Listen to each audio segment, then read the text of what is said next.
Paz y bien.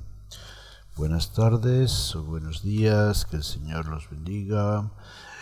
Yo soy el hermano Jesús María Bezón Artea, sacerdote capuchino católico, y pues estamos en esta serie de seguidores del camino con unos temas que nos ponen frente a la realidad de nuestra fe, tanto interior como exteriormente.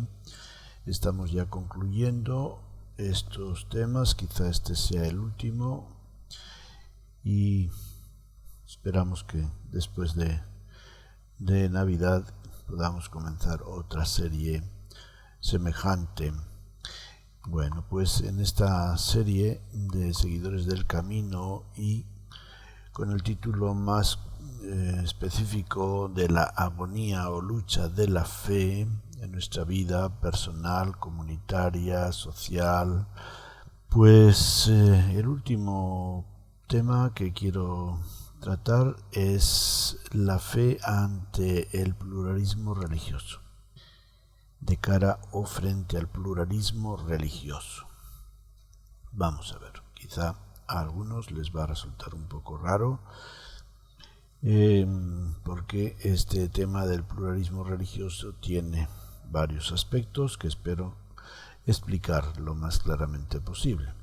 Para empezar, comienzo con un texto del Concilio Vaticano II, donde se nos dice lo siguiente: la Iglesia Católica no rechaza nada de lo que en otras religiones hay de santo y verdadero.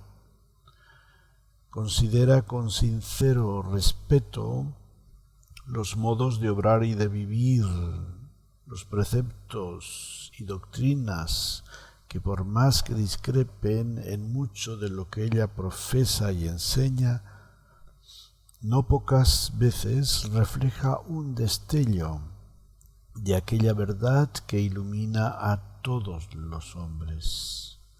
Por consiguiente, exhorta a sus hijos a que con prudencia y caridad, mediante el diálogo y colaboración con los adeptos de otras religiones, dando testimonio de la fe y la vida cristiana, reconozcan, guarden y promuevan aquellos bienes espirituales y morales, así como los valores socioculturales que en ellos existen. Son palabras del concilio en el documento sobre las relaciones de la Iglesia con las religiones no cristianas. Como han podido darse cuenta, nos ofrecen una visión bastante positiva y optimista sobre la realidad de las relaciones del cristianismo con otras religiones, de otras prácticas religiosas, que es lo que constituye un aspecto del pluralismo religioso o pluralidad de religiones. Quizá este fenómeno o esta dimensión religiosa se vive más de cerca en la Iglesia en relación con otras confesiones cristianas. Bueno, en los países, al menos de habla española, tanto en Latinoamérica como en España, y sobre ello también el concilio emitió un documento titulado sobre el ecumenismo, decretos sobre el ecumenismo o la reintegración de la unidad. A modo de introducción, transcribo un par de párrafos breves. Dice: en esta una y única Iglesia de Dios, ya desde los primeros tiempos se efectuaron algunas escisiones que el apóstol Pablo condena con severidad, pero en tiempos sucesivos surgieron discrepancias mayores, separándose de la plena comunión de la Iglesia Católica no pocas comunidades, a veces no sin responsabilidad de ambas partes, justificados por la fe en el bautismo, quedan incorporados a Cristo y por tanto reciben el nombre de cristianos con todo derecho y justamente son reconocidos como hermanos en el Señor por los hijos de la Iglesia Católica. Bueno, es el número 3 de ese documento sobre el ecumenismo. No faltan quienes piensan y dicen que los mejores de otras religiones y confesiones cristianas se hacen católicos y los católicos menos comprometidos o inconformes dejan la Iglesia y se unen a otros grupos religiosos. Puede ser verdad en algunos casos. Sin embargo, hoy día, de acuerdo a lo expuesto en los párrafos del concilio, no es justificable ni es defendible. Ni las religiones no cristianas son una falsa salida para los cristianos no comprometidos, ni las demás confesiones cristianas son una amenaza para la Iglesia Católica. Cuando conocemos los casos de las personas que han hecho este cambio, nos damos cuenta de que son casos bastante complejos y que las razones son muy diferentes y variadas. En las últimas décadas ha surgido un movimiento entre los teólogos llamado pluralismo religioso, que en su versión más radical parece equiparar a todas las religiones con el mismo valor en la relación con Dios.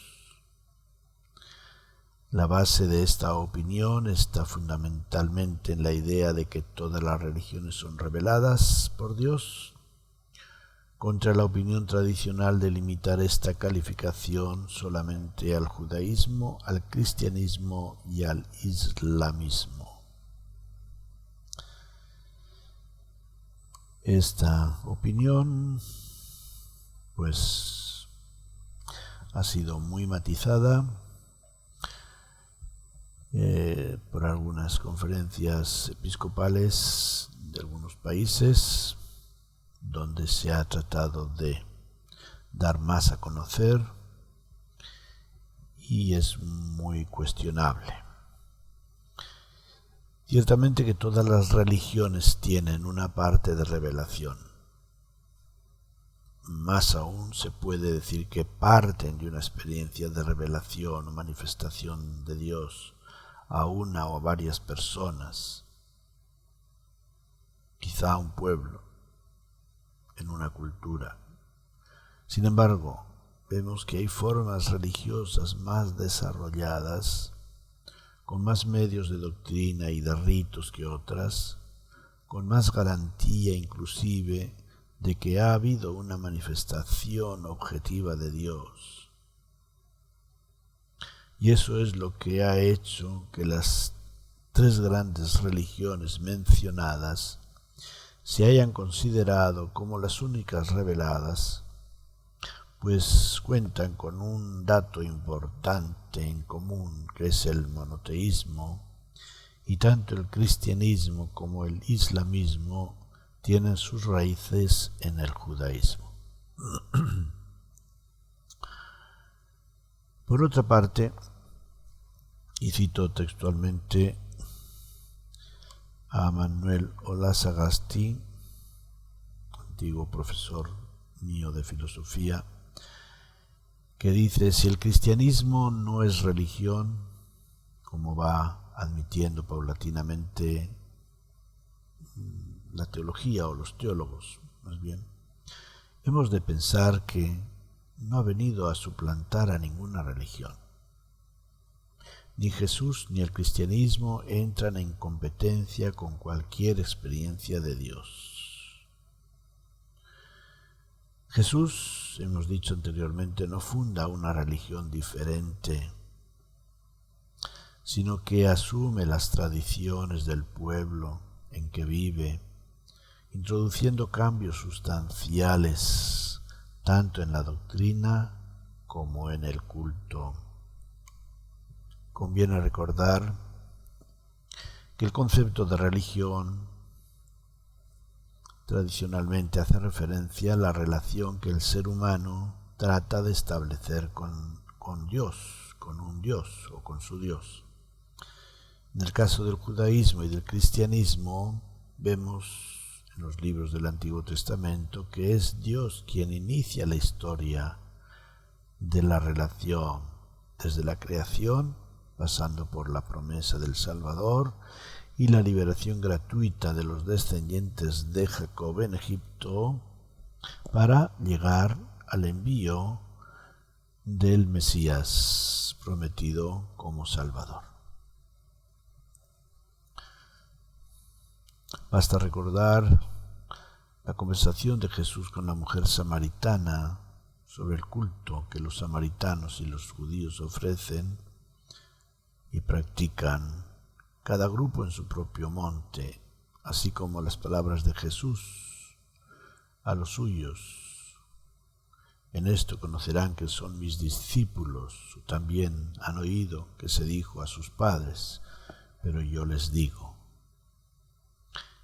Las palabras de Jesús, por si acaso alguien no las recuerda, de Jesús a la samaritana son en este respecto que llega el tiempo en que los verdaderos adoradores adorarán a Dios en espíritu y en verdad, no en tal monte o en el otro, sino una adoración espiritual. Entonces Jesús está,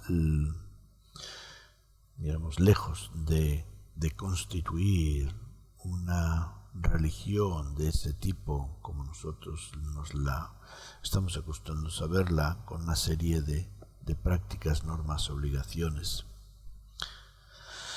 que constituyan el corazón o el contenido de lo religioso, de la religiosidad.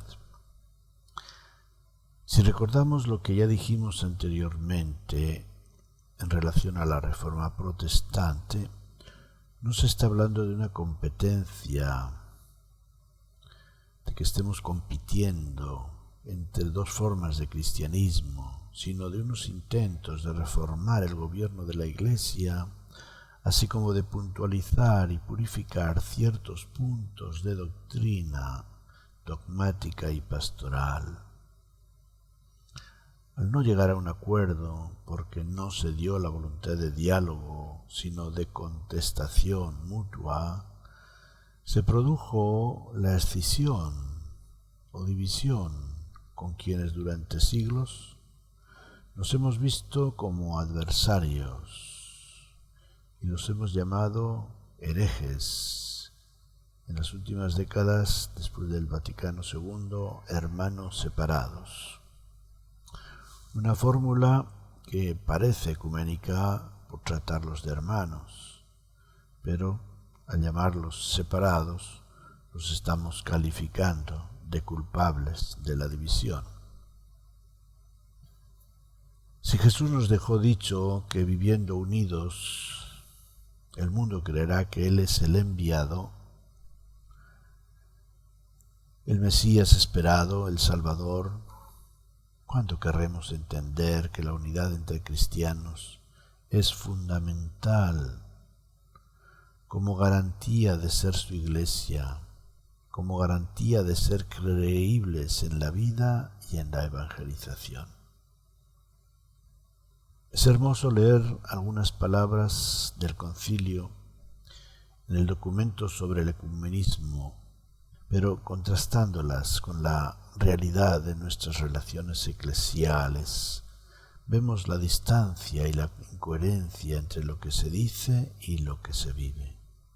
Por ejemplo, en el número 4 Se dice, es necesario que los católicos con gozo reconozcan y aprecien en su valor los tesoros verdaderamente cristianos que procedentes del patrimonio común se encuentran en nuestros hermanos separados. Es justo y saludable reconocer las riquezas de Cristo y las virtudes en la vida de quienes dan testimonio de Cristo, a veces hasta el derramamiento de su sangre, porque Dios es siempre admirable y digno de admiración en sus obras.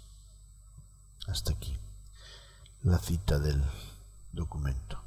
Qué bonito lo que nos ha dicho el concilio en este último párrafo. Es justo y saludable reconocer las riquezas y las virtudes, las riquezas de Cristo y las virtudes en la vida de quienes dan testimonio de Cristo, a veces hasta el derramamiento de su sangre, porque Dios es siempre admirable y digno de admiración en sus obras. Y esto lo dice en referencia no solamente a nosotros los católicos, sino precisamente, específicamente refiriéndose a otras confesiones religiosas cristianas en las cuales ha habido también mártires. Por todo ello, el pluralismo religioso, si bien no puede ser un calidoscopio religioso que origine el sincretismo, como se intenta en grupos de la New Age, de la nueva era, donde todo es igualmente bueno, sí nos invita a cultivar esa pureza de corazón que nos capacite para valorar todo lo bueno y compartir lo nuestro con los demás, sin actitudes fundamentalistas de puritanismo y exclusivismo, sino con actitudes ecuménicas de favorecer la unidad de los cristianos. Es decir, que el pluralismo religioso es reconocer el valor, el verdadero, pluralismo religioso, es reconocer el valor de cada religión y de cada confesión cristiana. No hace falta ponernos a comparar de cuál es la mejor, cuál es la peor, de cuál tiene garantías, más garantías o menos de ser la verdadera. Toda forma de vida religiosa, toda forma de vida de relación con Dios es genuina. Cada una tiene sus valores. Cuando nosotros realmente conocemos bien el valor de nuestra experiencia cristiana, la valoramos y queremos compartir. Quizá tendríamos que cambiar el verbo convertir por compartir, y que en lugar de que queramos convertir a la gente, queramos compartir con ellos nuestra fe. Y cuando compartimos en fraternidad, en respeto, en esa actitud ecuménica que nos recomienda el concilio, entonces lo demás le toca a Dios. Le toca al Espíritu mover el corazón de una persona o de otra para decir: yo quiero vivir mi cristianismo en la Iglesia Católica o en las donde yo me encuentro. O yo quiero vivir mi experiencia religiosa y de fe en Dios en el hinduismo, en el judaísmo, en el islamismo o en la Iglesia Católica, en el cristianismo. Ese paso es personal y dependerá de la moción del Espíritu el que una persona lo haga o no lo haga.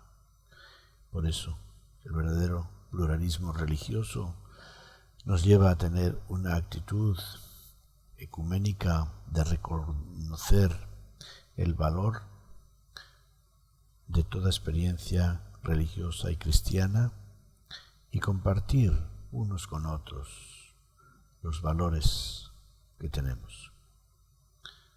Conviene recordar que el objetivo inmediato del ecumenismo, tal como el Concilio Vaticano II nos lo ha presentado, no es ya la unión de todos los grupos, confesiones o iglesias cristianas, de manera que todos vuelvan a la Iglesia Católica Romana, como fue o se pensó en un tiempo, sino el objetivo es la unidad. Es decir, esa actitud espiritual y humana de mirar y aceptar a todos los que llevan el nombre de cristianos como hermanos, y no como hermanos separados, sino como hermanos miembros de la única Iglesia de Cristo. Así lo establece el mismo concilio cuando dice: promover la restauración de la unidad entre todos los cristianos es uno de los fines principales que se ha propuesto el Concilio Vaticano II, puesto que única es la Iglesia fundada por Cristo Señor, aun cuando son muchas las comuniones cristianas que se presentan a los hombres como la herencia de Jesucristo. Y esto lo dice comenzando el documento en el número 1. Desde ese punto de vista, todas las iglesias cristianas se verán unidas en la misma fe. Tarde o temprano vamos a reconocer esta fe compartida, una fe en Dios Padre, Hijo y Espíritu Santo, y dejaremos de ser escándalo, espero, para los no creyentes. La Iglesia no ha reconocido este escándalo suficientemente. Y el Papa mandó un breve comunicado a la Iglesia luterana de Roma en estos términos: ha habido momentos difíciles entre nosotros. Pensemos en la persecución entre nosotros, con el mismo bautismo, con la misma fe. Pensemos en cuántos fueron torturados. Todos debemos pedir perdón por ello. Debemos pedir perdón por esto, por el escándalo de la división, porque todos, luteranos y católicos, hemos elegido esta opción de servicio, como el mismo Cristo ha sido un siervo, el siervo del Señor.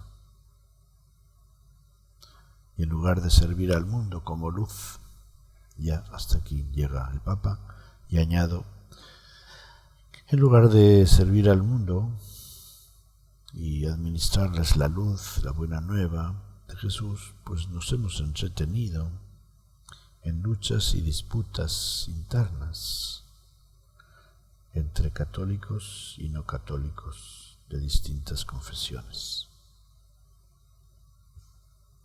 La Iglesia necesita evangelizarse, recordando las palabras del apóstol Pablo. Necesita evangelizarse. Y eso el Papa lo ha dejado bien claro en su exhortación sobre el gozo del Evangelio.